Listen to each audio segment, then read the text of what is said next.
Hey everybody, welcome back to another video. Today is another Fujifilm related one, but instead of a camera, today we're going to be talking about a printer. So this is a Fujifilm Share SP-3. This is a portable printer that uses square film, which is its main selling point. Now, this isn't a new device.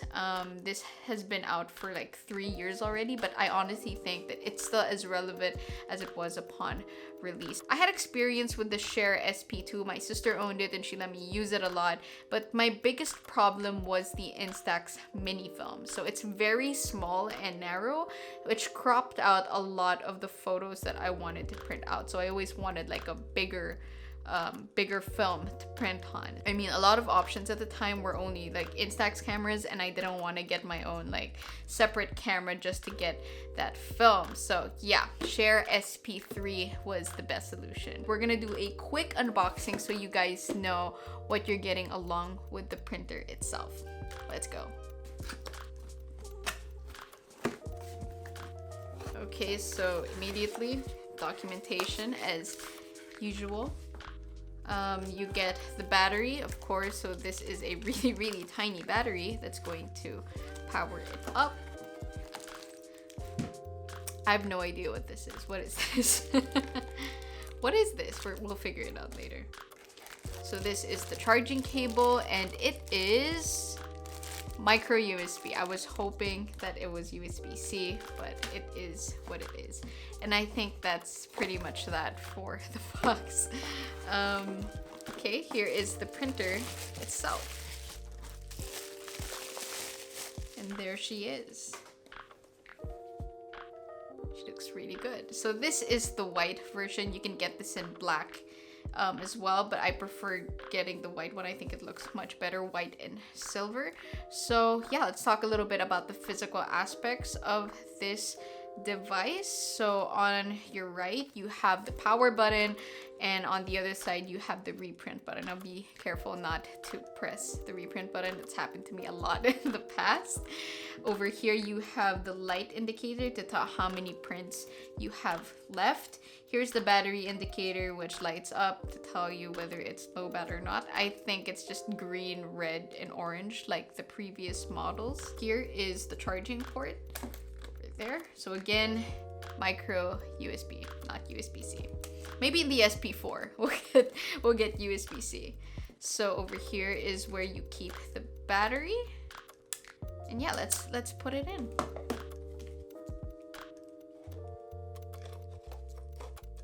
There you go. Let's close her up. And there we go. And on the back is the latch to open it up. So yeah, that's where you put the foam.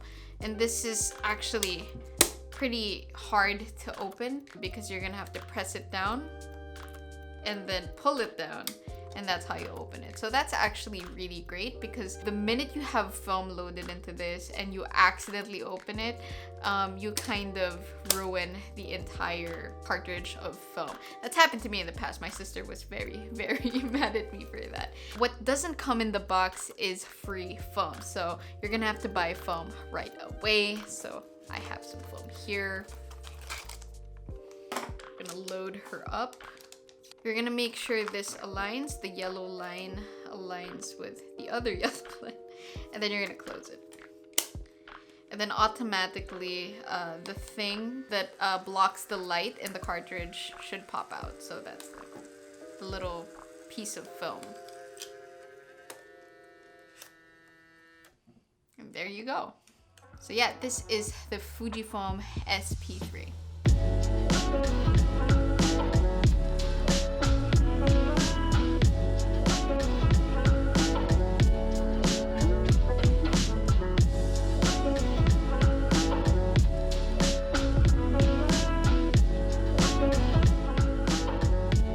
Now that we're done with the unboxing, let's go ahead to the setup and how to use the app. So this is a smartphone printer, so you can access it with your smartphone or a Fujifilm camera. Honestly, that's super cool, but we're gonna get to that in a bit. First, we're gonna do the smartphone setup.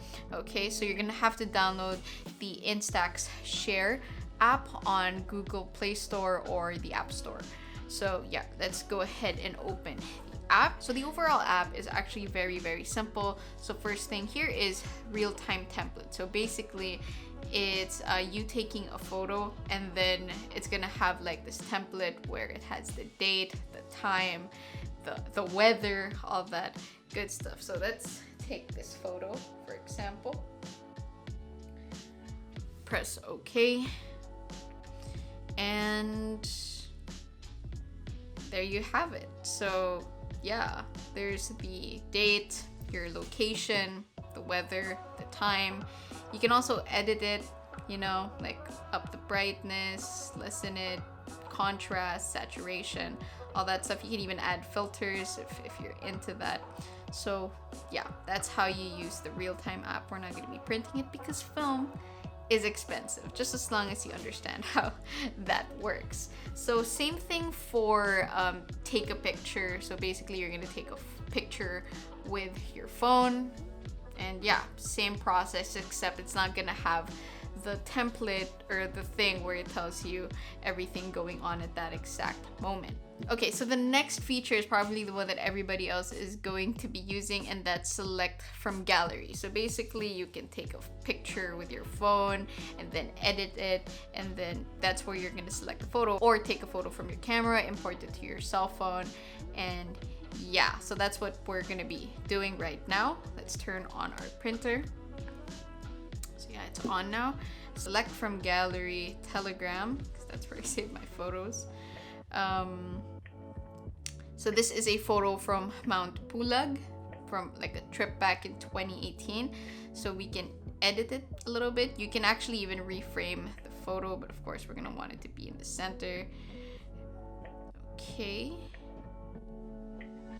See, you can add filters, you can up the contrast. Let's up the contrast a little bit. No, the brightness is fine.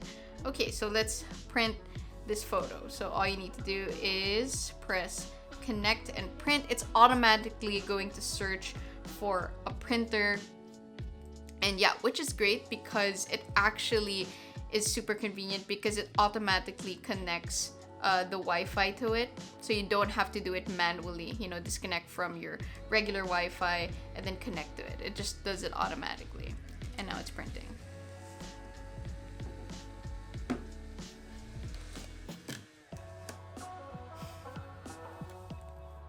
And it's done. So printing time is actually very fast. I'd say it's around like a little more than 10 seconds. Yeah, we're gonna wait for this to develop a little bit. Let's just let it set down there. So while we're waiting for the film to develop, there are actually more options here. So there's one where you can save your different prints. So for example, you're gonna save it. You have the option to save it 1:1, 4:3, and 3:4. So if we save it like that, your picture has been saved to the gallery. So yeah, it's just a feature you have. I don't know why you would use that. I don't know, maybe for Instagram. Next up is the My Template. So here you have a set of templates that you can use and apply to your film, which honestly I'm not a big fan of, but you have that option. And it has fully developed now. So this is what it looks like. Looks pretty good, I'd have to say. So yeah, this is my own volcano in Albay. So yeah. The next one is if you have a Fujifilm camera. If you dive a little bit into your connection settings, you can find Instax printer connection settings. So you're gonna go into that. Then you're gonna have to type in the serial number. Okay, and then it's gonna ask you to put in your password. Okay, and we're in. Let's turn your printer on. Okay, and then you're gonna dive into the photo that you want, and then you're gonna press OK. You're gonna go to the Instax printer print option. Then it's automatically gonna try to connect to your printer, and then you're gonna press OK set. It's gonna ask you to crop the photo. So let's say I wanna crop this portion. Yeah. And then you're gonna press OK send. and it's printing.